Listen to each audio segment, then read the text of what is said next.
Por varias semanas vamos a hablar de la resiliencia, perseverancia y esperanza para nuestros tiempos, sabiendo que hay más de 20 personas que están en grupos de estudio de Timoteo. Entonces, ellos están recibiendo más porque están estudiando el texto. Pero un principio, una ley de la vida. Un texto sin contexto es un pretexto. Entonces piénselo, míralo. Por ejemplo, hoy escuchamos una noticia y queremos saber la fuente. ¿Quién lo dijo? Queremos asignar un motivo o identificar la agenda política o personal detrás de lo que se dijo. Queremos saber si se dijo hoy o ayer o hace un mes. Podría marcar una diferencia, ¿no? Un texto de la Biblia tiene el mismo desafío. Debemos preguntar o saber quién lo dijo, por qué, a quién y con qué propósito. El contexto en toda la vida, siempre es muy importante. Muchas personas a lo largo de la historia han citado textos de la Biblia como pretextos para apoyar su opinión personal y vivir de manera contraria al Evangelio de Jesús. O sea, aparentando una cosa, citando un texto bíblico, pero haciendo otras cosas. La historia está llena de ejemplos y tal vez tu vida también. Por ejemplo, acabamos de estudiar Primera de Timoteo en los grupos y siempre genera alguna reacción. El texto Primera de Timoteo 2:12, donde Pablo escribió: no permito que la mujer enseñe al hombre y ejerza autoridad sobre él. La mujer debe guardar silencio. Entonces algún hombre se ríe, alguna mujer se levanta, o como dice, no, ¿cómo así? Qué machista es Pablo.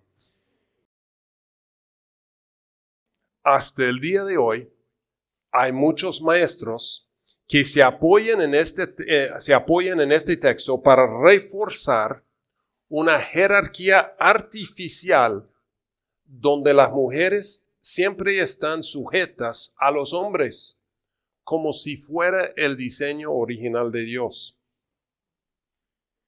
Realmente es un pretexto para apoyar su opinión y perspectiva de un Dios que necesita establecer una jerarquía clara en toda la creación. Quieren asegurarse de que todos sepan quién está a cargo. Esto ilustra cómo la gente puede convertir un texto sin un contexto en un pretexto. ¿Ok? Es ampliamente demostrable en todos los escritos de Pablo que nadie es más que nadie. Pablo deja claro en todos sus escritos que el diseño de Dios es el amor, la misericordia, la compasión, el servicio en amor a todos sus semejantes, hombres y mujeres. Escuche lo que Pablo estableció en su primera carta escrita a los Gálatas. Todos ustedes son hijos de Dios mediante la fe en Cristo Jesús. Ahora, espere. Eso no está en las notas, Nacho. Cuando Pablo escribe esa carta a los Gálatas, no existía ningún escrito de lo que nosotros llamamos el Nuevo Testamento. Pablo en la carta de Gálatas estaba definiendo los parámetros de la fe cristiana. Estaba estableciendo qué es el Evangelio desde Abraham hasta hoy. Entonces pone, por ejemplo, su propia debate con Pedro y Santiago y los líderes en Jerusalén. Entonces Pablo está poniendo los parámetros más básicos, más fundamentales, definiendo nuestra fe. Vuelvo a Gálatas 3, 26 al 29. Todos ustedes son hijos de Dios mediante la fe en Cristo Jesús, porque todos los que han sido bautizados en Cristo se han revestido de Cristo. Está hablando de tener su identidad en Cristo.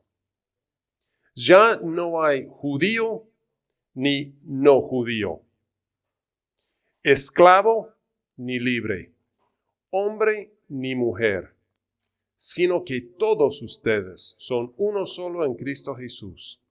Y si ustedes pertenecen a Cristo, son la descendencia de Abraham y herederos según la promesa.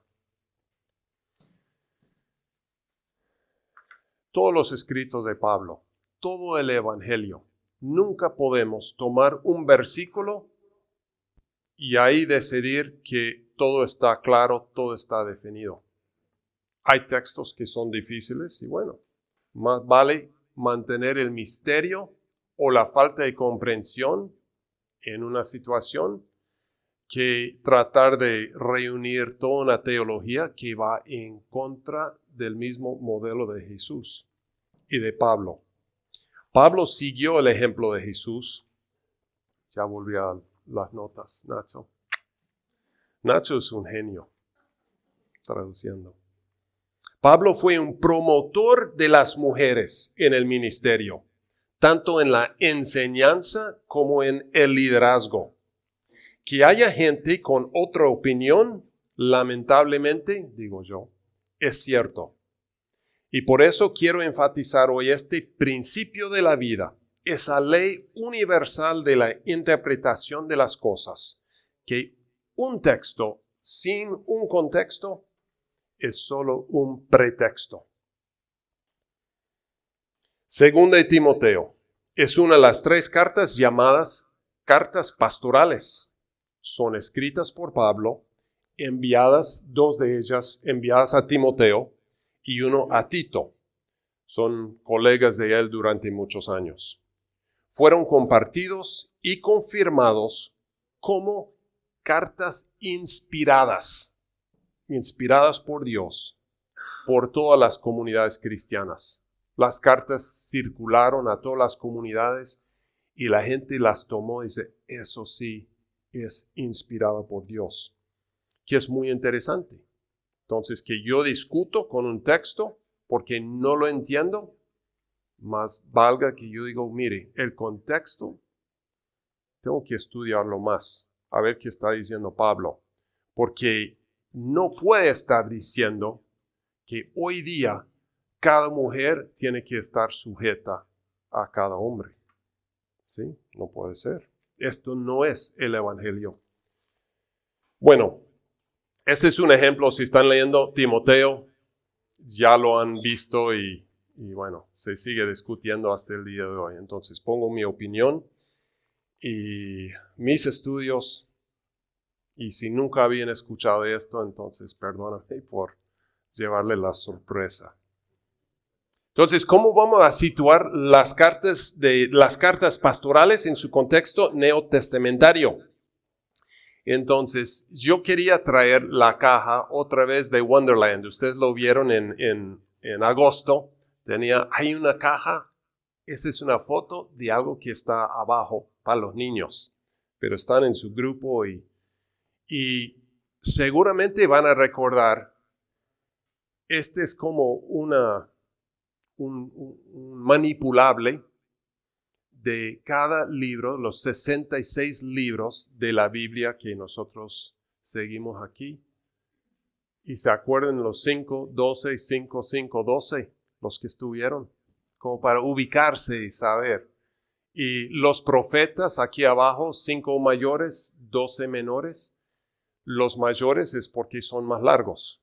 Entonces están ubicados así. 5 libros de la ley, 12 de historia que realmente no son, para los judíos era todo profecía. Profecía porque revela quién es Dios, cómo actúa en el mundo.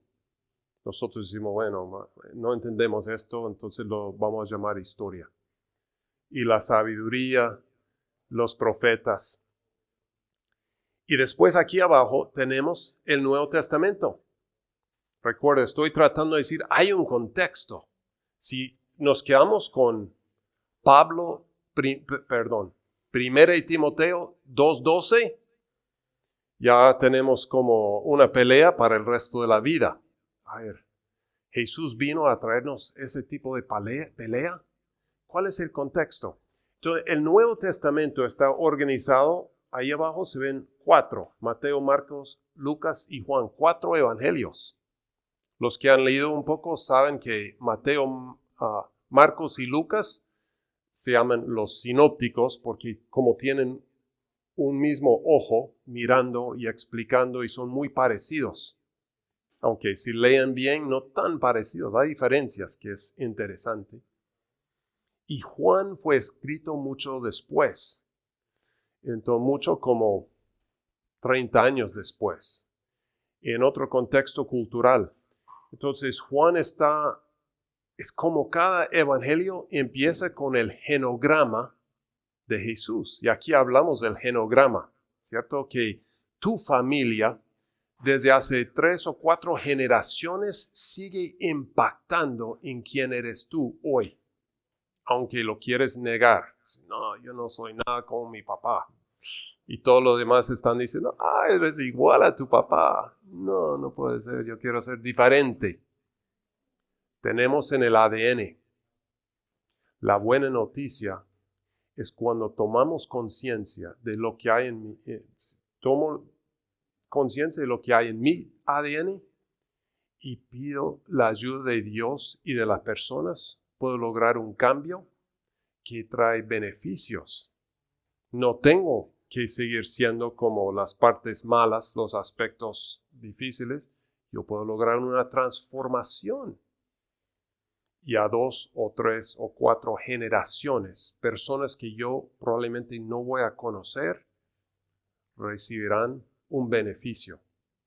Entonces, esos son temas grandes, pero son ciertas. Entonces, ahí está los evangelios. Después el libro de Hechos está ahí en rojo.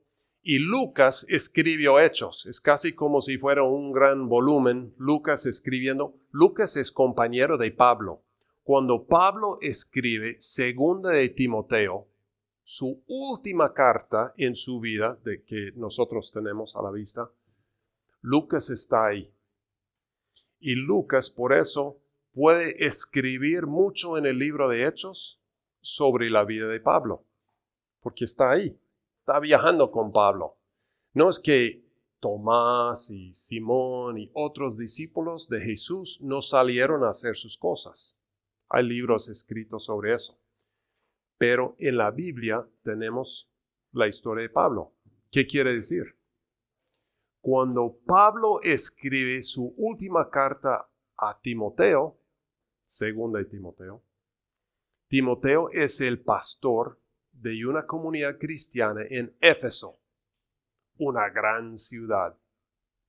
Y si queremos tener contexto, podemos ir hasta el libro de Hechos y leer cómo se fundó la iglesia, con mucha publicidad, con mucho poder, con grandes eventos que sacudieron la ciudad y podemos saber que fueron tiempos violentos, tiempos emocionantes, tiempos complicados. Pero podemos leer de Éfeso en el libro de Hechos, capítulos 16 y 17, por lo menos.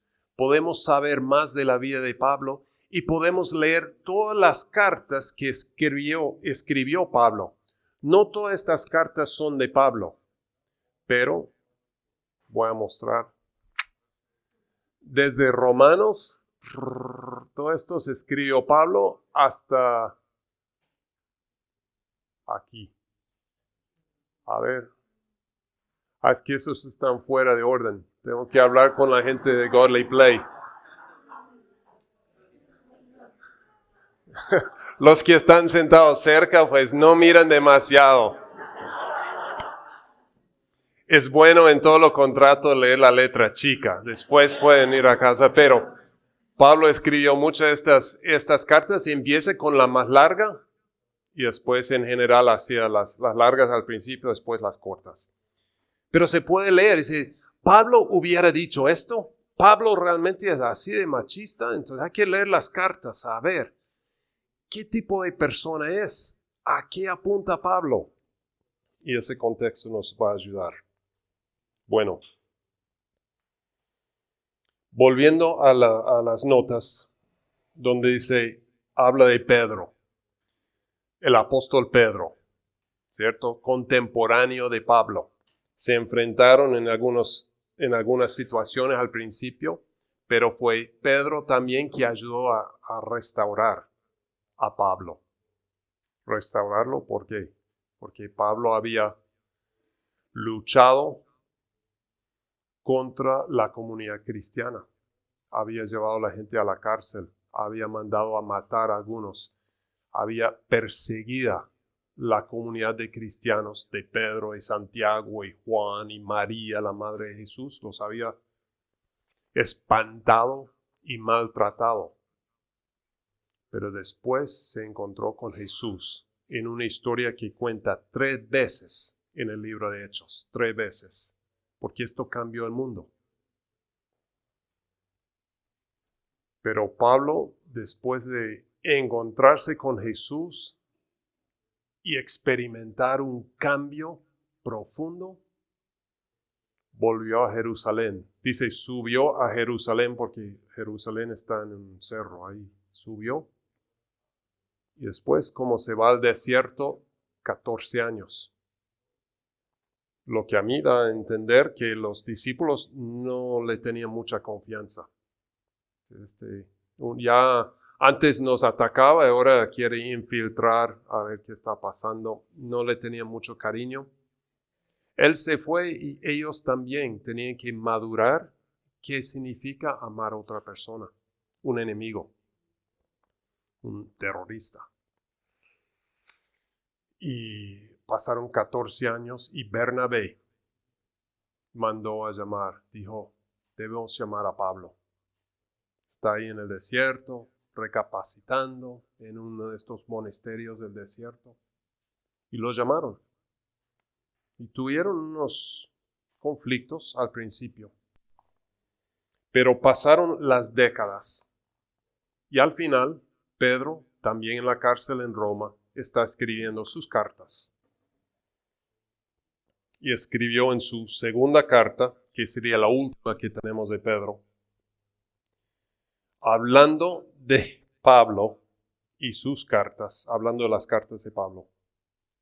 Hay en ellas algunas cosas que son difíciles de entender, que los ignorantes e inestables tuercen para su propia destrucción, como lo hacen con las demás escrituras. Ahora, yo no voy a señalar a nadie de ignorante e inestable desde aquí y ahora, pero está Pedro diciendo lo mismo que acabo de decir. Hay pretextos, hay textos que la gente utiliza para su propio beneficio, para torcer las cosas y hasta de las mismas escrituras. Y vamos despacio, dice Pedro, porque hasta el mismo Pablo puso cosas que son para mí difíciles de entender. Pero el Evangelio es el Evangelio. Entonces, el comentario de Pedro sobre los escritos de Pablo nos lleva a cuestionar la relevancia. Dice, bueno, es interesante, John, todo esto del Nuevo Testamento, todo esto de la historia, pero ¿qué de mi vida? ¿Para qué debería yo leer 2 de Timoteo? ¿Cuál es la relevancia para mí? Yo digo, las escrituras son maestras y mentoras. Y nosotros somos estudiantes y aprendices. Nuestra tarea es desarrollar la capacidad de discernir. Discernir. El discernimiento es lo que me lleva a mí a descubrir la resiliencia, la perseverancia, la esperanza más allá de mí mismo, más allá de nosotros mismos.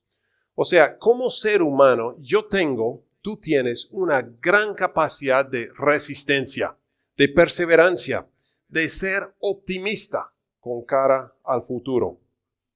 Pero la Biblia nos confronta y nos invita a profundizar y madurar espiritualmente para descubrir la riqueza de estar conectado con Dios de tal manera que yo no dependería de mí mismo ni de mis capacidades para confiar, vivir en paz.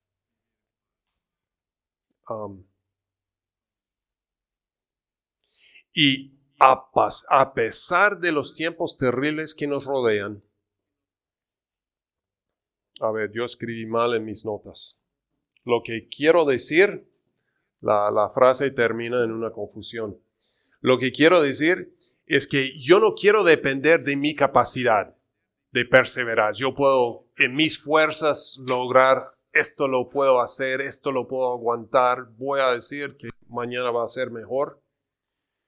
Pero la Biblia nos invita a profundizar, a aprender a estar conectado con Dios y discernir cómo Él está actuando y poder confiar aún sin saber, aún sin entender cómo son las cosas. Discernir es diferente de decidir. Decidir es elegir con la razón, los pro, los contra. Discernimiento es aceptar y avanzar con el corazón por la fe, sin abusar de la razón, pero sin tener toda la claridad. Espero que no les estoy enredando, pero decidir es algo que yo puedo hacer con mis capacidades. Discernir es aprender a tener la perspectiva de Dios. Como escribió Pablo, y la semana pasada comentó Pete Steggles, nosotros vemos de forma indirecta y velada, como en un espejo. Entonces, caminar por la fe, vivir por fe, es tener certeza de lo que Dios nos pide, pero sin tener certeza del por qué, ni el para qué, ni el cómo, ni qué resultará. Es confiar en el proceso, pero también es vivir el proceso. Entonces, para comprender y crecer a partir del estudio de las cartas de Pablo a Timoteo, tenemos que creer que eran relevantes en ese momento. Es el primer paso, que tenían sentido cuando Pablo lo escribió. Y que personas más sabias que yo, más cercanas a Dios que nosotros, que yo, nos han indicado que el mensaje de Pablo para esa comunidad es beneficioso para todos los tiempos, todas las culturas, comunidades y pastores, porque Timoteo era un pastor. Todas estas personas que quieren caminar con Dios. Entonces quiero decir algo más sobre el discernimiento antes de terminar. Discernimiento tiene 3 partes, básicamente, ese concepto que estoy planteando. Primer paso es el deseo de seguir a Dios. Yo quiero seguir a Dios. Mucha gente dice eso y lo que quieren decir es, espero y deseo seguir a Dios mientras me traiga paz y felicidad y me ayude a lograr mis metas y ser una buena persona. Quiero seguir a Dios, porque la paz, ¿cierto? La felicidad, las cosas que me va a aportar, las bendiciones. Pero es bien intencionado querer seguir a Dios. Pero el siguiente paso o nivel o profundidad es estar abierto. Estoy abierto a la presencia, la dirección de Dios. Es diferente querer seguir a Dios y estar abierto a la dirección de Dios. ¿Cómo? Es un nivel de fe completamente nuevo. Está abierto. Es como el Ignacio de Loyola decía, es ser indiferente. No de la manera mala que no me importa, como indiferente que yo voy a aceptar el camino donde Dios me manda. Entonces, estar abierto significa que estoy dispuesto a ser transformado y cambiado a medida que descubro que el viaje de mi vida, cuando sigo a Dios, tomará giros inesperados y me llevará a través de luchas infelices e incluso valles oscuros en la misma sombra de la muerte. Salmo 23. Estar abierto significa que pase lo que pase, yo seguiré confiando en Él. Pero hay un nivel más, y eso es la madurez. Es básicamente el conocimiento y crecimiento de la conexión, de cómo estar conectado con Dios. La fe crece, nuestra fe crece a medida que experimentamos pequeñas pruebas y superamos pequeñas luchas. Es como cualquier habilidad en la vida. Hacemos una cosa chica y ganamos un poco de confianza y podemos avanzar, un poco de conocimiento. Cuando crecemos en la fe es porque superamos confiando y dice, wow. Y miro atrás y dice, esa vez Dios sí cumplió y lo experimenté. Así que cuando enfrento este obstáculo, puedo mirar para atrás a ver si Dios ha sido fiel.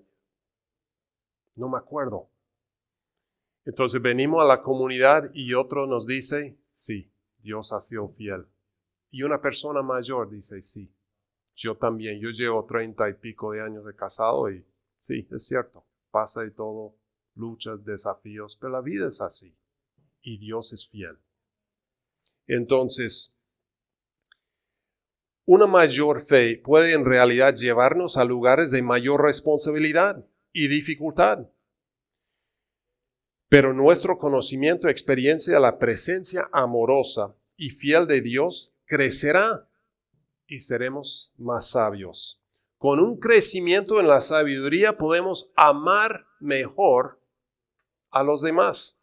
Y esta es la clave para la paz y la alegría que Dios nos da en la vida. Ven, como yo he hablado de, quiero seguir a Dios para estar feliz. Después descubro que Dios me va a llevar donde no creo que voy a estar feliz. Pero eventualmente descubro que realmente lo que Dios está haciendo en mí es lo que me hace feliz. Ahí está la verdadera felicidad. Bueno, cuando leemos la carta de 2 de Timoteo, podemos leer la carta completa en menos de una hora, probablemente en media hora. El impacto de una lectura completa es muy diferente al de una mirada cada semana por partes durante un mes. El impacto es de un veterano que está pasando el poste, aconsejando a un amigo y colega sobre cómo tomar el timón, cómo liderar con compasión mientras cuida la integridad del Evangelio y el amor que Cristo les dio. Si leen la carta de Pablo, va a resaltar al ojo que él está hablando de personas todo el tiempo, no de los programas que deben existir en la iglesia, no de los proyectos, nada de nada, sino cómo tratar a las personas, cómo llevarse con las personas. Y manda saludos a este y aquí al otro. Pablo está dando siempre prioridad a las personas. Debemos releer Efesios, la carta que Pablo envió a la comunidad para ser leída en voz alta a todos, varias veces. Es una fuente de orientación y formación en la fe cristiana. En la carta de Efesios Pablo explica quién es Dios, quiénes somos nosotros, qué significa ser una comunidad, una nueva familia en Cristo. Expone sobre la ética, la moralidad, los desafíos cotidianos y las fuerzas del mal. Cuando Pablo escribe primera y segunda de Timoteo, todo lo escrito en Éfeso, en la carta llamada Efesios, ya se entiende como base. ¿Me entiendes? O sea, no está escrito en un vacío. Primera de Timoteo 2:12, bueno, ya volvemos a Efesios. ¿Quién es Pablo? ¿Qué está diciendo? Casi termino. Todo esto me hace preguntar, ¿quiénes son los efesios? ¿Cuál es el interés de Pablo en ellos? Y ahí es cuando volví a Hechos 16 y 17 para redescubrir la apasionante historia de la llegada de Pablo a Éfeso y cómo se fundó la primera comunidad con gran poder y mucha publicidad. Fueron tiempos como hoy, violentos, extremos, emocionantes, intensos. El contexto nos guía, aporta color y emoción, y en estas próximas 3 semanas quisiera mostrar un poco más lo que hay en estas cartas pastorales. Pero nuestro trabajo, nuestra tarea es aprender a discernir. ¿Cómo me habla Dios? 3 preguntas. ¿Quiero seguir a Dios y confiar en Él para mi futuro? ¿Quiero seguir a Dios y confiar en Él para mi futuro? 2. ¿Estoy abierto a la voluntad de Dios, aunque no sea la mía? ¿Estoy abierto a donde Dios me lleva, aunque no es el camino que yo hubiera escogido?